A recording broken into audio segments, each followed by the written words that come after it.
ನಮಸ್ಕಾರ ವೀಕ್ಷಕರೇ, lab doctor ಚಾನಲ್ಗೆ ಸ್ವಾಗತ. If you new to the ಚಾನಲನ್ನು ಪ್ಲೀಸ್ ಲೈಕ್ ಮಾಡಿ, ಶೇರ್ ಮಾಡಿ ಮತ್ತು ಸಬ್ಸ್ಕ್ರೈಬ್ ಮಾಡಿ. ಇವತ್ತಿನ ವಿಡಿಯೋದಲ್ಲಿ ನಾವು GERD ಅಥವಾ ಗ್ಯಾಸ್ಟ್ರೋ ಇಸೋಫೇಜಿಯಲ್ ರಿಫ್ಲೆಕ್ಸ್ ಡಿಸೀಸ್ ಇದರ ಬಗ್ಗೆ ಸ್ವಲ್ಪ ಮಾಹಿತಿಯನ್ನು ಪಡೆದುಕೊಳ್ಳೋಣ. ಸೊ ಈ GERD ಏನಿದೆ ಇದು ಬಹಳ ಕಾಮನ್ ಪ್ರಾಬ್ಲಮ್ ಇರುತ್ತೆ. ಈ GERDಯಲ್ಲಿ ಏನಾಗುತ್ತೆ, ಈ ಆ್ಯಸಿಡಿನ ರಿಫ್ಲೆಕ್ಸ್ ಆಗ್ತಾ ಇರುತ್ತೆ. ದೀರ್ಘಕಾಲದಿಂದ ಹೊಟ್ಟೆಯಲ್ಲಿರುವಂಥ ಆ್ಯಸಿಡ್ ನಿಮ್ಮ ಅನ್ನನಾಳದ ಒಳಗೆ ಬರ್ತಾ ಇದ್ದು ಅಲ್ಲಿ ಅದು ಉರಿಯೂತವನ್ನು ಮಾಡ್ತಾ ಇರುತ್ತೆ.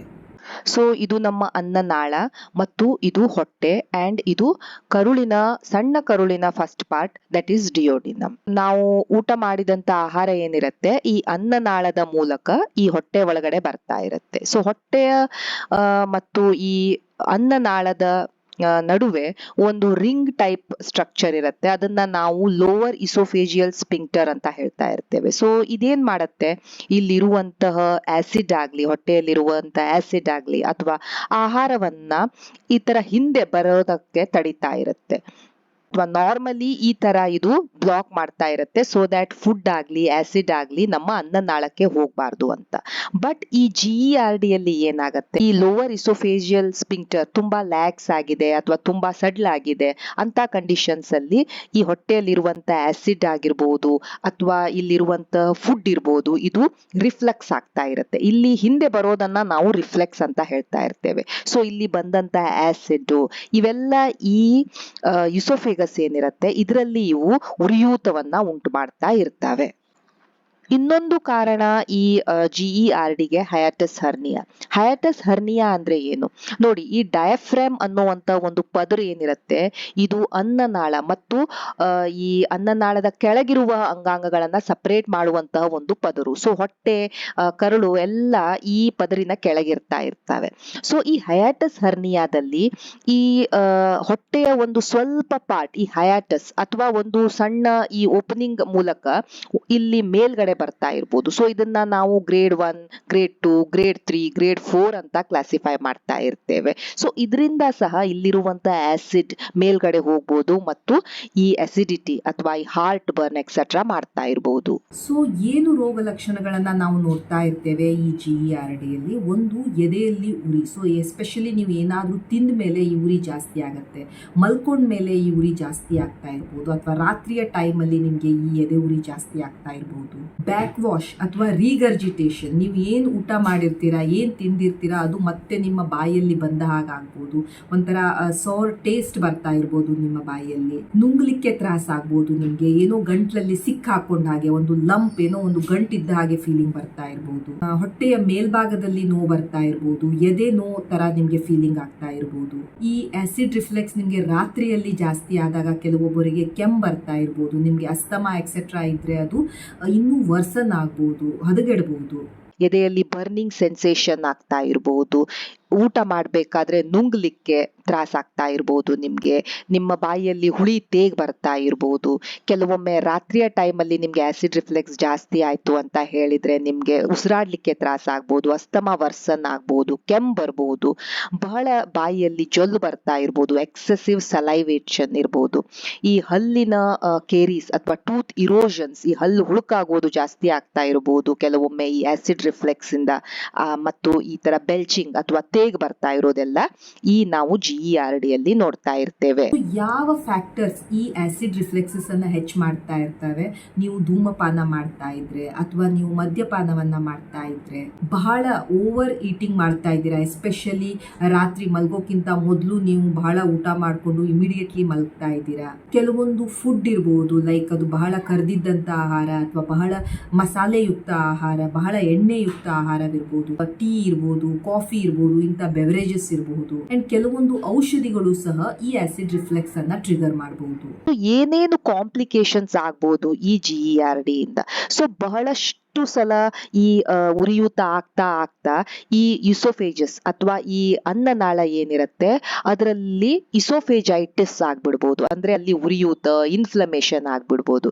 ಈ ತರ ಉರಿಯೂತ, ಇನ್ಫ್ಲಮೇಷನ್ ಆಗಿ ಆ ಅನ್ನನಾಳ ಏನಾಗಿದೆ ಚಿಕ್ಕದಾಗ್ಬಿಡ್ಬೋದು ಅಥವಾ ಅಲ್ಲಿ ಸ್ಟ್ರಿಕ್ಚರ್ಸ್ ಡೆವಲಪ್ ಆಗ್ಬಿಡ್ಬೋದು. ಕೆಲವೊಂದು ಕಂಡೀಷನ್ಸ್ ಅಲ್ಲಿ ಬ್ಯಾರೆಟ್ಸ್ ಇಸೋಫೇಗಸ್ ಅಂದ್ರೆ ಈ ಆಸಿಡ್ ಡ್ಯಾಮೇಜ್ ಮಾಡ್ತಾ ಮಾಡ್ತಾ ಇಲ್ಲಿರುವಂತಹ ಈ ಜೀವಕೋಶಗಳನ್ನ ಡ್ಯಾಮೇಜ್ ಮಾಡಿಕೊಂಡು ನೋಡ್ಬೋದು. ಕೆಲವೊಮ್ಮೆ ಅದು ಕ್ಯಾನ್ಸರ್ ಆಗಿ ಮಾರ್ಪಡುವಂತಹ ಚಾನ್ಸಸ್ ಸ್ವಲ್ಪ ಇರುತ್ತೆ in case of Barrett's oesophagus. So ಹೇಗೆ ಇದನ್ನ ನಿಮ್ಮ ಡಾಕ್ಟರ್ ಡಯಾಗ್ನೋಸ್ ಮಾಡ್ತಾರೆ? ಒಂದು ನಿಮ್ಮ ಲಕ್ಷಣಗಳ ಮೇಲೆ ಆ್ಯಂಡ್ ಎಪ್ಪರ್ ಎಂಡೋಸ್ಕೋಪಿಯನ್ನು ಮಾಡ್ತಾರೆ. ಸೊ ಎಂಡೋಸ್ಕೋಪಿಯಲ್ಲಿ ಈ ಕ್ಯಾಮ್ರಾ ಇರುವಂಥ ಒಂದು ಫ್ಲೆಕ್ಸಿಬಲ್ ಪೈಪನ್ನು ನಿಮ್ಮ ಬಾಯೊಳಗೆ ಹಾಕ್ಕೊಂಡು ನೋಡ್ತಾ ಇರ್ತಾರೆ ಅನ್ನನಾಳದಲ್ಲಿ ಮತ್ತು ನಿಮ್ಮ ಹೊಟ್ಟೆಯಲ್ಲಿ ಏನಾದರೂ ಉರಿಯೂತವಿದೆಯೋ, ಅಲ್ಲೇನಾದರೂ ಇರೋಷನ್ ಇದೆಯೋ, ಅಲ್ಲೇನಾದರೂ ಅಲ್ಸರ್ ಇದೆಯೋ, ಇವನ್ನ ನಾವು ಮಾನಿಟರ್ ಮಾಡ್ಬೋದು. ಆ್ಯಂಡ್ ಆಲ್ಸೋ ಕೆಲವೊಂದು ಈ ಆ್ಯಸಿಡ್ ಮಾನಿಟರಿಂಗ್ ಡಿವೈಸಸ್ಸಿಂದ ನಾವು pH ಅನ್ನು ಮಾನಿಟರ್ ಮಾಡ್ತಾ ಇರ್ಬೋದು. ಸೊ ಇವೆಲ್ಲ ಟೆಸ್ಟ್ಗಳಿಂದ ನಾವು ಈ ಆ್ಯಸಿಡ್ ರಿಫ್ಲೆಕ್ಸನ್ನು ಪತ್ತೆ ಹಚ್ತಾ ಇರ್ಬೋದು. ಈ ಆ್ಯಸಿಡ್ ರಿಫ್ಲೆಕ್ಸಿಗೆ ಅಥವಾ ಈ GERDಗೆ ಟ್ರೀಟ್ಮೆಂಟ್ ಏನು? ನೀವು ಕೆಲವೊಂದು ಜೀವನ ಶೈಲಿಯ ಚೇಂಜಸ್ಸನ್ನು ಮಾಡಬೇಕಾಗತ್ತೆ. ಫಾರ್ ಎಕ್ಸಾಂಪಲ್, ನಿಮ್ಮ ವೇಟ್ ಜಾಸ್ತಿ ಇತ್ತು ಅಂದರೆ ನೀವು ಐಡಿಯಲ್ ವೇಟ್ ಮೇಂಟೈನ್ ಮಾಡಬೇಕು. ಯಾಕಂದರೆ ಈ ಬೊಜ್ಜು ಜಾಸ್ತಿ ಇದ್ದವರಲ್ಲಿ ಇದು ಹೆಚ್ಚಾಗಿ ನಾವು ನೋಡ್ತಾ ಇರ್ತೇವೆ. ಸ್ಮೋಕಿಂಗ್, ಧೂಮಪಾನ ಮಾಡ್ತಾ ಇದ್ದೀರಾ ಅಂದರೆ ಅದನ್ನು ನೀವು ನಿಲ್ಲಿಸಬೇಕು ಅಥವಾ ಕಡಿಮೆ ಮಾಡಬೇಕು. ಯಾವ ಫುಡ್ ಇಂದ ನಿಮಗೆ ಈ ಥರ ಆ್ಯಸಿಡ್ ರಿಫ್ಲೆಕ್ಸ್ ಟ್ರಿಗರ್ ಆಗ್ತಾ ಇದೆ? ಫಾರ್ ಎಕ್ಸಾಂಪಲ್, ಸಮೋಸಾದಿಂದ ಇರ್ಬೋದು, ಅಥವಾ ಕೆಲವೊಂದು ತರಕಾರಿಗಳಿಂದ ಇರ್ಬೋದು, ಅಥವಾ ಕೆಲವು ಸಲ ಟೀ ಕುಡಿದಾಗ, ಕಾಫಿ ಕುಡಿದಾಗ ಇದು ನಿಮಗೆ ಈ ಆ್ಯಸಿಡ್ ರಿಫ್ಲೆಕ್ಸನ್ನು ಜಾಸ್ತಿ ಮಾಡ್ತಾ ಇದೆ ಅಂದರೆ ಅದರ ಅಮೌಂಟನ್ನು, ಆ ಥರದ ಆಹಾರ ಪದಾರ್ಥಗಳನ್ನು ನೀವು ಕಡಿಮೆ ಸೇವಿಸಬೇಕು. ಆದಷ್ಟು ಈ ಎಣ್ಣೆಯಲ್ಲಿ ಕರಿದಂತಹ ಆಹಾರವಾಗಲಿ ಅಥವಾ ಈ ಫ್ರೈಡ್ ಫುಡ್ಸ್ ಆಗಲಿ, ಜಂಕ್ ಫುಡ್ಸ್ ಆಗಲಿ, ಇವುಗಳನ್ನು ನೀವು ಕಡಿಮೆ ಮಾಡಬೇಕು. ಓವರ್ ಈಟಿಂಗನ್ನು ಮಾಡಬಾರ್ದು. ಸ್ಮಾಲ್ ಅಮೌಂಟ್ ಆಫ್ ಫುಡ್ಡನ್ನು ನೀವು ತಿಂತಾ ಇರಬೇಕು. ಇಮಿಡಿಯೇಟ್ಲಿ ಊಟವನ್ನು ಮಾಡಿದ ತಕ್ಷಣ ಮಲಗಲಿಕ್ಕೆ ಹೋಗಬಾರ್ದು. ಸೊ ಇವುಗಳಿಂದ ಕೆಲವು ಚೇಂಜಸನ್ನು ನೀವು ಮಾಡ್ಬೋದು ಸೊ ದ್ಯಾಟ್ ನಿಮಗೆ ಈ ಆ್ಯಸಿಡ್ ರಿಫ್ಲೆಕ್ಸ್ ಕಡಿಮೆ ಆಗಲಿ ಅಂತ. ಇವುಗಳು ಕಡಿಮೆ ಆಗಲಿಲ್ಲ ಅಂದಾಗ ನಾವು ನಿಮಗೆ ಎಂಟಾಸಿಡ್ಸನ್ನು ಕೊಡಬೇಕಾಗತ್ತೆ. ಈ ಎಂಟಾಸಿಡ್ಸ್ ಡಿಫ್ರೆಂಟ್ ಕ್ಯಾಟಗರಿಯಲ್ಲಿ ಇರ್ತವೆ. H2 blockers, proton pump inhibitors etcetera, like rabeprazole, pantoprazole, esomeprazole etcetera. So ಇವೆಲ್ಲ ಏನು ಮಾಡ್ತವೆ? ಕೆಲವೊಂದು ಆ್ಯಸಿಡಿನ ಪ್ರೊಡಕ್ಷನನ್ನು ಕಮ್ಮಿ ಮಾಡ್ತವೆ. ಅಲ್ಲಿ ಇರುವಂತಹ ಆ್ಯಸಿಡ್ ಏನಿರುತ್ತೆ ಅದನ್ನು ನ್ಯೂಟ್ರಲೈಸ್ ಮಾಡ್ತಾ ಇರ್ತವೆ. ಸೊ ಬೇಸಿಕಲಿ ಇವು ನಮ್ಮ ಸಿಂಪ್ಟಮ್ಸನ್ನು ಕಡಿಮೆ ಮಾಡಲಿಕ್ಕೆ ಹೆಲ್ಪ್ ಮಾಡ್ತಾ ಇರ್ತವೆ.